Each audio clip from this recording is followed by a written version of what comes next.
অনেক দিন পরে একটু সাজুগুজু করলাম, বিয়েতে যাব। আসসালামু আলাইকুম, সবাই কেমন আছেন? আলহামদুলিল্লাহ আমি ভালো আছি। আজকে একটা বিয়েতে যাচ্ছি, আমার মামাতো ভাইয়ের বিয়ে। সেখানে যাচ্ছি, তাই রেডি হয়ে নিয়েছি।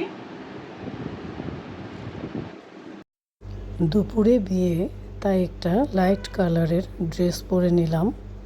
আমার আম্মার বাড়ির ফুল ফ্যামিলি আমরা যাচ্ছি আজকে বিয়েতে। আশা করি অনেক এনজয় করব। আর নানির বাড়িতে যাচ্ছি, নানির বাড়িতেই ঘরোয়াভাবে বিয়েটা হচ্ছে।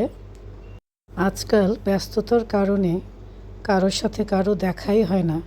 একই বাড়িতে থাকি, তারপরেও দেখা হয় না, সবাই ব্যস্ত।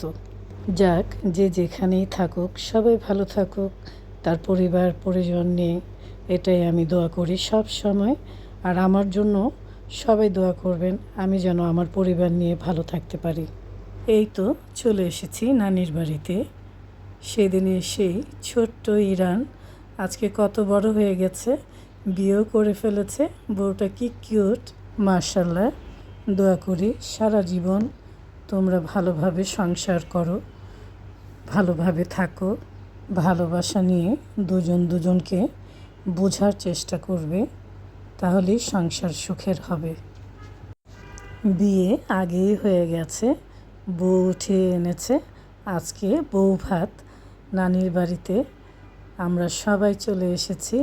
এমনিতেও নানির বাড়িতে আসলে তো আনন্দ একটা অন্যরকমই থাকে সবার, তাই না?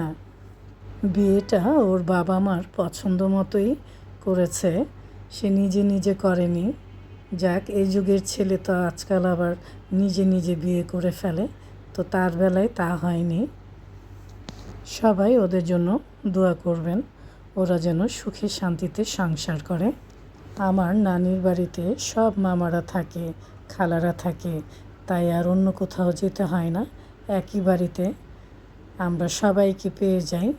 তাই যখন আসি নানির সাথে দেখা করতে, সবার সাথে দেখা হয়ে যায়। আমার নানির এখন বয়স হয়েছে অনেক, একটু অসুস্থ। এককালে অনেক স্ট্রং একটা মহিলা ছিল, অনেকগুলো ছেলে মেয়ে মানুষ করেছে এক হাতে। আমরা একে একে সবাই মিলে বউয়ের সাথে একটু ভিডিও করে নিচ্ছি। এই সময়টাই একদিন স্মৃতি হয়ে থাকবে। জন্ম, মৃত্যু, বিয়ে, এই তিনটে সময় সব সময় সবার পাশে থাকা উচিত। আমাদের বাচ্চাগুলো সব বড় হয়ে গেছে, ওদেরও বিয়ে দিতে হবে।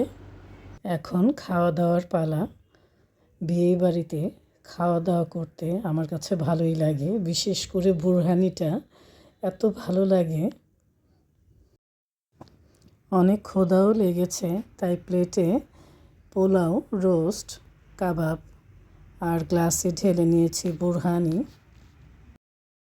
আর গরুর মাংসের কালারটা কি সুন্দর লাগছে। বিয়েবাড়ির গরুর মাংস খেতে কিন্তু দারুণ লাগে।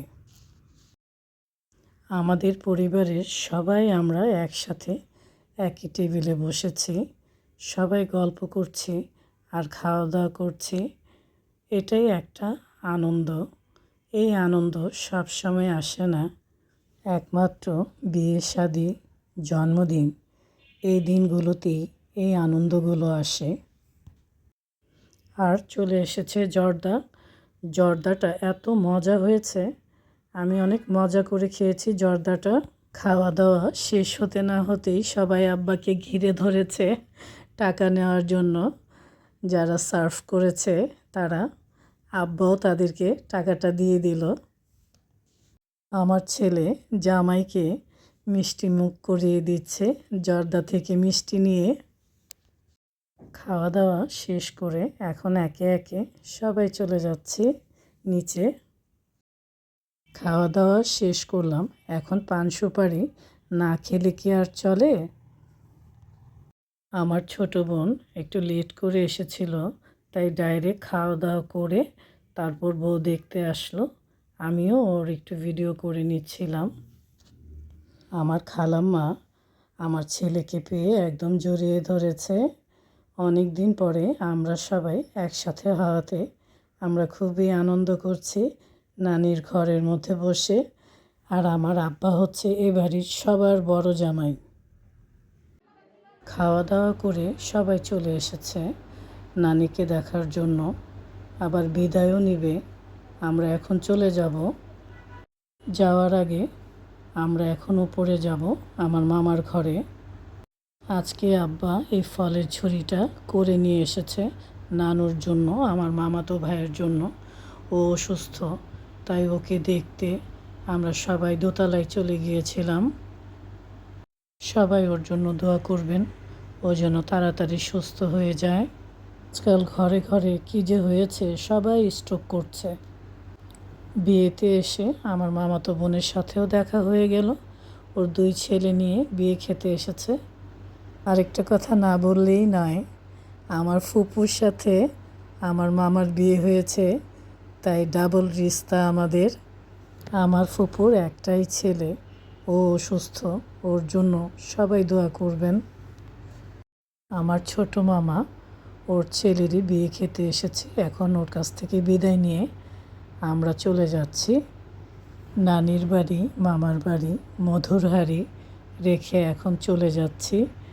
সবাই ভালো থাকবেন, সুস্থ থাকবেন, আবারও দেখা হবে, কথা হবে। আল্লাহ হাফেজ।